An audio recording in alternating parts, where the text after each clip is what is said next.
নমস্কাৰ বন্ধুসকল বৰ্তমান সময়ত এটা ডাঙৰ আপডেট যে বীৰ লাচিত সেনাৰ শৃংখল চলিহা খেনো সংগঠনৰ পৰা বাহিৰ কৰি দিয়া হৈছে কিন্তু কিহৰ বাবে শৃংখল চলিহাৰ দৰে এজন ডাঙৰ নেতাক সংগঠনৰ পৰা বাহিৰ কৰি দিবলগীয়া হ'ল যি সময়ত সৰ্বসাধাৰণ লোকে এইটো ভাবে যে শৃংখল চলিহা মানে বীৰ লাচিত সেনা আৰু বীৰ লাচিত সেনা মানে শৃংখল চলিহা তেনেস্থলত শৃংখল চলিহাৰ দৰে এজন ডাঙৰ নেতাক দলৰ পৰা বহিষ্কাৰ বা বাহিৰ কৰি দিয়াৰ উদ্দেশ্যটো কি হ'ব পাৰে বহুতো লোকে এই বুলিও সন্দেহ কৰিছে যে বৰ্তমান সময়ত যেহেতু শৃংখল চলিহা আৰু মিয়া বা বাংলাদেশী মিয়াৰ মাজত সংঘাত হৈ আছে বা অবৈধ বেদখলকাৰীৰ বিৰুদ্ধে শৃংখল চলিহাই স্পষ্টভাৱে মাত মাতি আহিছে হয়তো সেইবাবে শৃংখল চলিহাক দলৰ পৰা বহিষ্কাৰ কৰা হৈছে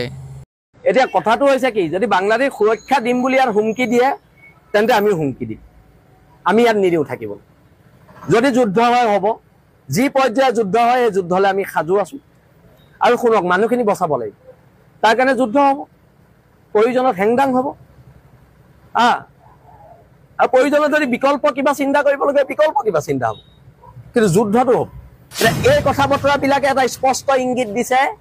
যে শিৱসাগৰৰ একাংশ খিলঞ্জীয়া মুছলমান মানুহে বাংলাদেশী মূলৰ সন্দেহযুক্ত মানুহক ৰক্ষণাবেক্ষণ দিছে সঁচাটো সঁচা এইবোৰ কথা বতৰা নচলিব আৰু শৃংখল চলিহাই দিয়া এনেবোৰ মন্তব্যৰ বিৰোধিতাৰে বহুতো লোকে শৃংখল চলিহাক প্ৰত্যুত্তৰ দিয়াও দেখা গৈছে উজনি অসমখন তোৰ বাপেকৰ নেকি এইখন অসম মিয়াই লাজ কৰিব এইখন অসমত কেলা কুকুৰ তোৰ বাপেকৰ নহয় এইখন অসম তোৰ মায়ে পেটত কৰি লৈ অহা নাই এই অসমখন এই অসমীয়া ক'ব নজনা মূৰ্খটোৰ ওপৰত মই কোনো ধৰণৰ মন্তব্য আগ নবঢ়াও যদিও শৃংখল চলিহাক কিয় দলৰ পৰা বহিষ্কাৰ কৰা হৈছে নে অব্যাহতি দিয়া হৈছে তাৰ এটা কল ৰেকৰ্ডিং বহুত বেছি ভাইৰেল হৈ আছে য'ত সাংবাদিক আৰু পডকাষ্টাৰ অবয়ব ভূঞা আৰু শৃংখল চলিহাৰ মাজত হোৱা কথোপকথন শুনিবলৈ পোৱা গৈছে শৃংখল চলিহাক বীৰ লাচিত সেনা সংগঠনৰ পৰা বাহিৰ কৰি দিয়া বা অব্যাহতি দিয়া সন্দৰ্ভত তেখেতে কি কয় শুনোৱা হওক শৃংখলতা কি হৈছে বোলে এতিয়া খবৰ ওলাইছে আপোনাক দলৰ পৰা অব্যাহতি দিয়া হৈছে একদম ভুল কথা হা এতিয়া অসমৰ জনগণক বিভ্ৰান্ত কৰিবলৈ চেষ্টা কৰা হৈছে এছাম মানুহৰ দ্বাৰা এছাম ভীৰু কাপুৰুষ মানুহৰ দ্বাৰা আমাৰ সংগঠনৰ মুখ্য সচিবেও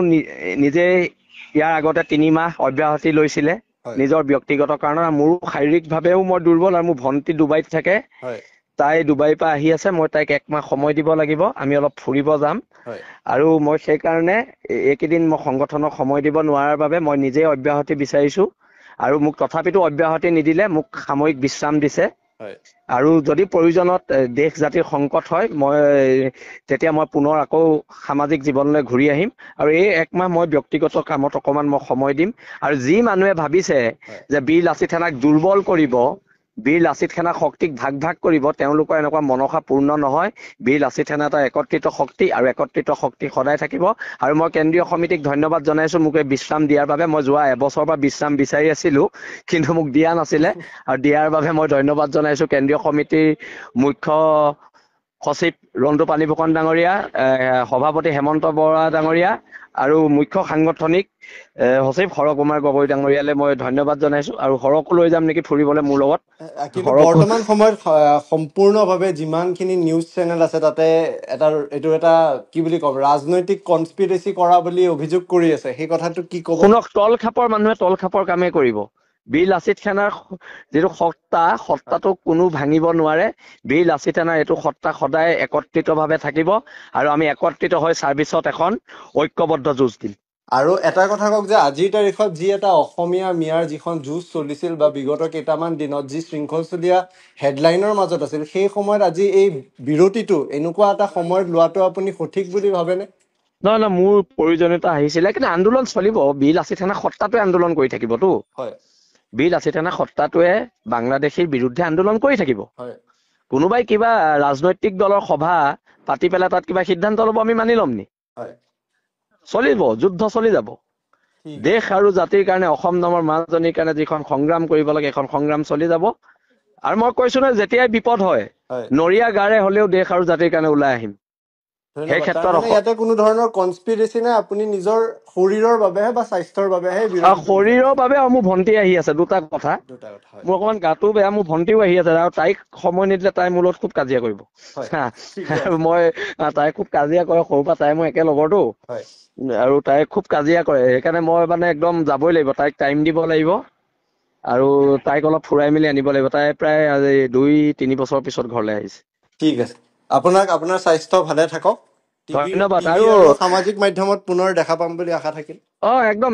মই অতি শীঘ্ৰে আহিম, মানে মোৰ একমাহ তোৰ নাই, মোক অকমান দিন আছে, মই তাৰ মাজতে আহিম, অতি শীঘ্ৰে আহিম। ঠিক আছে শৃংখল দা, ধন্যবাদ। ঠিক আছে, বহুত ধন্যবাদ।